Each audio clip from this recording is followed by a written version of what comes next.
दोस्तों नमस्कार। दोस्तों मैं बिमल शाही आप सभी लोगों का अपने चैनल में स्वागत करता हूं और उम्मीद करता हूं कि आप लोग सब लोग स्वस्थ होंगे एवं मस्त होंगे। सभी राष्ट्रवादियों और सनातनियों से यह निवेदन रहेगा कि आप लोग मेरे चैनल को सब्सक्राइब कर लीजिए और वीडियो को लाइक एवं शेयर भी कीजिए। दोस्तों भारत में विपक्ष के नेता राहुल गांधी आजकल छात्रों के साथ संवाद करने पर जोर दे रहे हैं और वो एक सीरीज कर रहे हैं जहां पर वो विभिन्न विभिन्न शहरों में जाएंगे और वहां के छात्रों के साथ सीधा संवाद करेंगे। इसी क्रम में वो कल गए थे पुना और पुना में छात्रों की गूंज नाम से एक कार्यक्रम को संबोधित भी किया। वहां पर छात्रों के साथ संवाद किया। वहां पर उन्होंने जो आजकल तो छात्र को जेनजी कहा जाने लगा है ना, तो छात्रों के जुड़े हुए मुद्दों को उन्होंने एड्रेस किया। आजकल छात्रों से जुड़े हुए मुद्दे क्या हैं भाई? तो पेपर लीक, ठीक है ना, बेटर एजुकेशन, फी हाइक, एम्प्लॉयमेंट और बहुत सारे इश्यूज हैं, इक्वालिटी, इक्वल अपॉर्चुनिटी, ये सब की बातें राहुल गांधी ने करी। और जनरल सी बात है, कांग्रेस का अपना एक वोट बैंक तो 20-22% तो है ही। तो छात्रों की गूंज के कार्यक्रम में बहुत सारे युवा वर्ग के लोग, छात्र के लोग वहां पर पहुंचे थे और राहुल गांधी अपनी बात करें। इसी बीच दोस्तों एक फोक सिंगर हैं नेहा सिंह राठौर, वो भी उस कार्यक्रम में पहुंची हुई थी। मुझे लगता था कि नेहा सिंह राठौर कई बार कहती है कि वो न्यूट्रल है, लेकिन जब आप इस तरह के कार्यक्रम में जाती हैं, राहुल गांधी के साथ कंधा से कंधा मिलाकर उनके लिए गीत गाती हैं, उनका एक गाना कल गाई थी, जरा देख लीजिए। अरे औरत पे जोर दिखावे कैसा मर्दाना। मर्दाना की मैं बात कर रही हूं तो समझ लीजिएगा वही 56 इंच वाला। औरत पे जोर दिखावे कैसा मर्दाना, साहेब छोड़ दो ना बेटी बहुओं को धमकाना। अरे बात बात पे ये FIR करवाना, बात बात पे ये FIR करवाना, साहेब छोड़ दो ना बेटी बहुओं को धमकाना। अरे हम है आम जनता न हमको आजमाना, हम जानते हैं कुर्सी पे बैठाना उतरवाना, हम जानते हैं कुर्सी पे बैठाना उतरवाना। अरे मुश्किल है मेरा, इनफैक्ट हमारा मुश्किल है मेरा हौसला तोड़ पाना, साहेब छोड़ दो ना बेटी बहुओं को धमकाना। तो देख लिया दोस्तों, इनमें वो सीधे सीधे ये कह रही है कि कैसा मर्दाना, बात बहुओं को धमकाना बंद कीजिए, बात बात पर FIR लिखवाना बंद कीजिए। इस तरह की बातें नेहा सिंह राठौर कर रही हैं। लेकिन दोस्तों जान रहे हैं कांग्रेस का जो दोगला चरित्र है, जो दोहरा चरित्र है, वो बार बार सामने आ जाता है। राहुल गांधी पेपर लीक की बात करते हैं, इक्वल अपॉर्चुनिटी की बात करते हैं, एम्प्लॉयमेंट की बात करते हैं। तो राहुल गांधी के जो कांग्रेस हैं उनके भी कुछ स्टेट में सरकार चल रही है। ऐसा तो नहीं कि उनके स्टेट में सरकार नहीं है। केरला में उनकी सरकार है, कर्नाटका में उनकी सरकार है, तेलंगाना में उनकी सरकार है, झारखंड में उनकी सरकार है। आप देखिए झारखंड में भी पेपर लीक पर प्रोटेस्ट चल रहा है। उनकी पूरी की पूरी हेमंत सोरेन की सरकार को छात्रों ने वहां झुकाया, छात्रों ने झुकाया और JPSC के और JPCL SSCL के भी 44 पेपर जो हो चुके हैं उनको कैंसिल करना पड़ा हेमंत सोरेन की सरकार को। कर्नाटका में पेपर लीक की कांड हुआ, फीस हाइक के इशू पर केरला में छात्रों का जबरदस्त विरोध प्रदर्शन हुआ था और वहां भी छात्रों के साथ एट्रोसिटी हुआ। तेलंगाना में आप तेलंगाना में हालत देख लीजिए, अगली बार यहां कांग्रेस की सरकार आने वाली नहीं है, ये आप कहीं लिख लीजिए। और दोस्तों, ये जो नेहा सिंह राठौर कहती है कि बात बात पर एफआईआर करवाना बंद कीजिए, 56 इंच के सीने की बात कर रही है। आप सोचिए दोस्तों, जब 2014 से पहले कांग्रेस की सरकार थी तो केरला में चिदंबरम के खिलाफ किसी ने सोशल मीडिया पर पोस्ट लिखा था, तो चिदंबरम की पुलिस वहां जाती है और सुबह 4 बजे उस लड़के को घर से अरेस्ट करती है। बाद में हालांकि कोर्ट में मैटर जाता है, कोर्ट बोला कि इतनी क्या आपको जल्दबाजी थी कि आप सुबह सवेरे होने तक का इंतजार नहीं किया, उस लड़के को उठने नहीं दिया और उसे सोते हुए ही गिरफ्तार किया। वो राहुल गांधी आज बात कर रहे हैं कि बंद कीजिए बात बात पर एफआईआर लिखवाना। दोस्तों, कितनी हिपोक्रेसी की बात ये नेहा सिंह राठौर कर रही है, और उससे ज्यादा हिपोक्रेसी वो है जो वहां खड़े होकर सुन रहा है। राहुल गांधी 56 साल के गधे को लोग युवा कह रहे हैं, समझ रहे हैं ना। और जो उनके भाषण सुनने आई थी, उतनी सारी लड़कियां थी, लड़के थी, उनको मैं क्या कहूं। दोस्तों, राहुल गांधी कहीं जाए और कंट्रोवर्सी ना हो, ऐसा हो ही नहीं सकता है। तो राहुल गांधी के पुणे का जो छात्रों की गूंज के कार्यक्रम के साथ कोई एक ऐसा वाकया हुआ है जिसने सब लोगों का ध्यान अपनी ओर खींचा है, उसका पहले वीडियो देख लीजिए।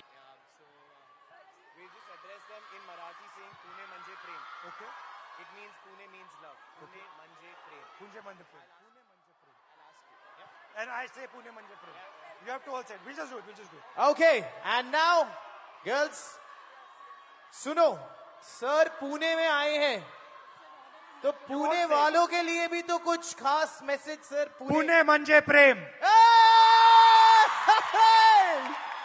Thank you. पुणे म्हणजे प्रेम। पुणे म्हणजे प्रेम। क्या बात है, थोड़ी और पुणे आवाज हो म्हणजे जाए। प्रेम, पुणे म्हणजेच प्रेम। पुणे म्हणजे प्रेम। Love you all. मतलब राहुल गांधी को क्या बोलना है, क्या करना है, बिना कानाफूसी के वो एक बंदा एक लाइन बोल ही नहीं सकता है, समझ रहे हैं ना। उसको कान में बताया जाता है कि आपको बोलना है पुणे मंजे प्रेम, तब राहुल गांधी को लगता है पुणे मंजे प्रेम बोलना है, और राहुल गांधी ने बोल दिया पुणे मंजे प्रेम। और जिस बंदे ने उसे सिखाया था, उसके बाद वो जोश में आकर बोलने लगा, हे राहुल गांधी ने पुणे मंजे प्रेम बोला है। और उसके बाद राहुल गांधी भी मूर्खों की तरह हंस रहा है और फिर 2-3 बार पुणे मंजे प्रेम, पुणे मंजे प्रेम बोला है।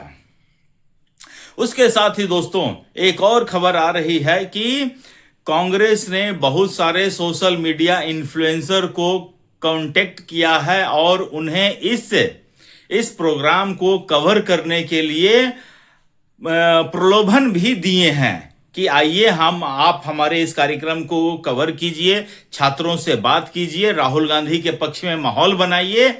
और उनको मतलब कि जब तक कार्यक्रम चल रहा था उसको कवर करने के लिए 25-25 हजार तक की ऑफर किए जा रहे थे। तो अब ये तो कांग्रेस का स्थिति हो गया है कि कवर करने के लिए सोशल इन्फ्लुएंसर को बुलाया जा रहा है, सोशल मीडिया पर जो वीडियो बनाए जा रहे हैं उनको बुलाया जा रहा है कि भैया हमारे कार्यक्रम को कवर कर दो।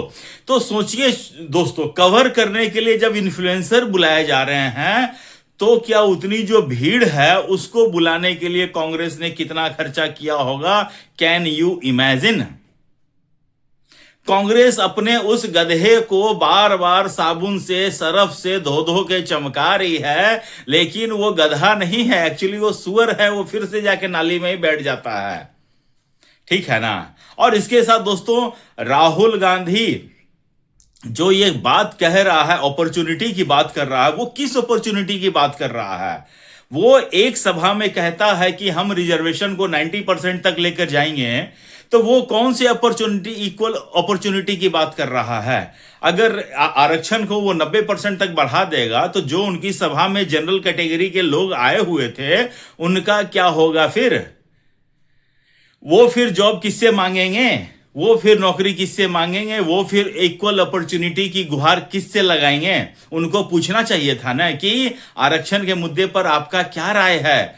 80 साल से एक व्यवस्था चल रही है, क्या उसके ऊपर रिव्यू होना चाहिए कि नहीं होना चाहिए? क्या एक एक एक एक जो आदमी है वो एजुकेशन में भी आरक्षण उठा रहा है, नौकरी में भी उठा रहा है, प्रमोशन में आरक्षण भी उठा रहा है, एक ही टाइम अपने एक लाइफ स्पैन में एक आदमी 4-5 बार आरक्षण का लाभ उठा रहा है। उसके बाद जब वो आदमी सेटल हो जाता तो उसके बच्चे भी फिर आरक्षण का लाभ उठाना शुरू कर देते हैं। क्या ऐसा नहीं होना चाहिए क्या कि एक आदमी को सिर्फ एक लेवल पर ही मिलेगा और एक जनरेशन को ही लाभ मिलेगा आरक्षण का? क्या इन छात्रों ने राहुल गांधी से सवाल नहीं पूछा? तो राहुल गांधी का ये छात्रों का गूंज जो है, कार्यक्रम का कोई औचित्य ही नहीं रह गया। राहुल गांधी पहले अपने जो उन्होंने किया है, उनकी सरकार की क्या उपलब्धि रही है, छात्रों के लिए क्या किया है, पहले बताए तो सही। आज आप देख लीजिए, इस देश के हर एक स्टेट में एक IIT, एक NIT, एक IIIT, एक IIM, एक एम्स, हर एक स्टेट में, और किसी स्टेट में तो 2-2, 3-3 हैं। आप देख लीजिए जो छात्रों के लिए जो कांग्रेस ने किया है, आप 12 साल को छोड़ दीजिए, 80 में से 12 को घटा दीजिए, 68 साल 70 साल कांग्रेस ने जो किया है और 12 साल में जो मोदी सरकार ने किया है, आप दोनों को कंपैरिजन कर लीजिए। उसके बाद आप देखिएगा कि छात्रों के लिए, स्टूडेंट्स के लिए कौन सी सरकार ज्यादा बेहतर अपॉर्चुनिटी ला रही है, कर रही है। क्या राहुल गांधी इस चीज का गारंटी लेगा कि कभी उसकी सरकार आ जाएगी तो पेपर लीक नहीं होगा? राहुल गांधी ने कहा था ना कि हम हो या किसी और की सरकार हो, क्राइम पर कंट्रोल नहीं किया जा सकता है। तो ये पेपर लीक भी तो एक क्राइम ही है ना। तो जब आप मान रहे हैं कि हमारी सरकार आएगी तो क्राइम पे कंट्रोल नहीं हो सकता है, तो फिर आप इस तरह से छात्रों को बलगरा क्यों रहे हैं? आप छात्रों को प्रोवोक क्यों कर रहे हैं? आप छात्रों को मिसगाइड क्यों कर रहे हैं? आप छात्रों को यह भी तो बताइए ना कि हम भी आ जाएंगे तो पेपर लीक रुक जाएगा, इसकी गारंटी हम ले नहीं सकते हैं। सिर्फ बकवास हमसे तुम जितना मर्जी करवा लो, दुनिया भर के बकवास हम कर लेंगे तुम लोग के आगे, ये राहुल गांधी का मकसद है। नेहा सिंह राठौर की कविता है, उसमें जो कविता यहां कर रही थी ना कि हम जानते हैं कुर्सी पर बैठाना और उतरवाना, इसका मतलब अब तक नहीं चाह रही थी नेहा सिंह राठौर की राहुल गांधी कुर्सी पर बैठे। तुम्हारी हैसियत नहीं है कि तुम ये चाह लो कि कुर्सी पर किसको बिठाना है, कुर्सी पर किसको नहीं बिठाना है। तुम 2002 से मोदी को चाह रहे थे कि कुर्सी पर ये आदमी बैठे, नहीं चाह रहे थे ना, लेकिन वो बैठा है ना। एक्चुअली वो कुर्सी पर नहीं बैठा है, नेहा सिंह जैसे लोगों के छाती पर बैठा है और वहां पर मूंग दरर रहा है। इसी बात की तो तकलीफ है दोस्तों, कोई छात्रों का इशू नहीं है। मोदी सरकार में जितने छात्र खुशहाल हैं, जितने छात्रों की सीटों बढ़ाई गई हैं, आप मेडिकल की सीटों की बात कर लीजिए ना। 2014 से पहले मेडिकल की सीटें जितनी थी उससे डबल मेडिकल की सीटें हो चुकी हैं। 70 साल वर्सेस 12 साल 1:2 का रेशियो चल रहा है। आप किसी भी इश्यू पर बात करके देख लो। कांग्रेस का मैं देखता हूं टीवी पर, उसके प्रवक्ता जब वंदे मातरम इशू पर चल रहा था तो उसके प्रवक्ता कहते हैं कि आप लोग सिर्फ हिंदू मुस्लिम की बात करते हैं, सिर्फ हिंदू मुस्लिम की बात करते हैं, मुद्दे की बात तो कोई करता ही नहीं है। अरे कांग्रेसी बेशर्म बेहया, जिस किसी भी दिन तुम चाहो मुद्दे पर बात कर लो, तुम वहां से भी भाग खड़े होगे, तुम कहीं टिक ही नहीं पाओगे। मुद्दे पर भी, किसी भी मुद्दे पर लेकर आ जाओ, ना तुम एम्प्लॉयमेंट पर टिक पाओगे, ना एजुकेशन पर टिक पाओगे, ना इंफ्रास्ट्रक्चर पर टिक पाओगे। मैं तो अभी भी कहता हूं कि शुक्र है कि हमारे देश में अंग्रेजों का शासन रहा, नहीं तो आज हम अपनी मर्जी से ट्रेन भी नहीं चला रहे होते, प्लेन भी नहीं चला रहे होते। अंग्रेजों ने कम से कम ये सारा व्यवस्था करके गए हैं, नहीं तो आज हम वही पाकिस्तान और बांग्लादेश की तरह जी रहे होते। दोस्तों, आप मुझे बताइए कि राहुल गांधी के छात्र का गूंज जो कार्यक्रम था उससे आप कितने संतुष्ट हैं, कितने सेटिस्फाइड हैं, कमेंट करके बताइए। और अपना ख्याल रखिए, स्वस्थ रहिए, मस्त रहिए। तब तक के लिए नमस्कार, वंदे मातरम, जय हिंद, जय श्री राम।